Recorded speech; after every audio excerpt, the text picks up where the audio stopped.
د غزل نه مخکې به غزل ووایم زر زره چې د حالاتو ژرندې دل نه کړمه سر لرمه چې د حالاتو ژرندې دل نه کړمه سر لرمه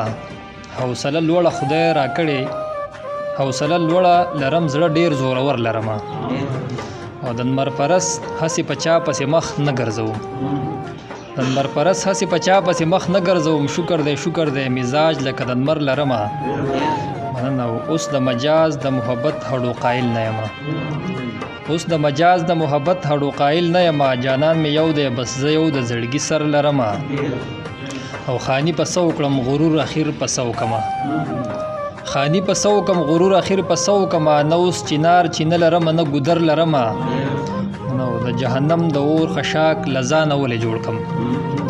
د جهنم د اور خشاک لزانه ولې جوړ کم عقل سلیم لرم شعور لرم نظر لرمه مننه د دې د پاسه هم لګیا یم خیراتونه غواړم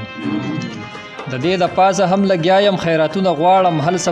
هر سبل هادي ښه مالدار یم سیم او زر لرمه او که ډېر مغرور وي خو چې ځینو په شا بیرته ګوري که ډېر مغرور وي خو چې ځینو په شا بیرته ګوري خدای د پسترګو کې چې داسې سا سر لرمه او غزل دی چې دغه به پرېږدو چې غزل نه شي چې راښکاره شي په ماښام کې سپوږمۍ کړنګ ووهي چې راښکاره شي په ماښام کې سپوږمۍ کړنګ ووهي د تیارو وار خطا شي اوبږنیږي رنګ ووهي نو ښایست به بیلي تش به پاتې شي د کاڼو غرونه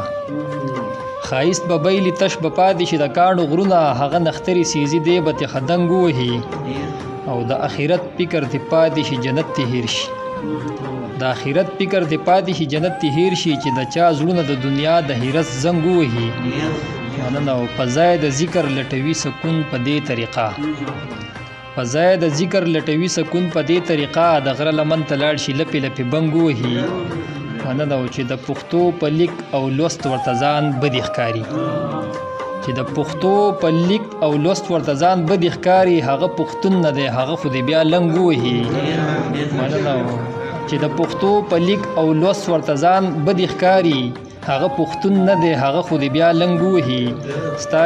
ستا لیونی صادق امین څومره ساده سړی دی چې تر سترګو شم همزول یې په څنګ ووهي مننه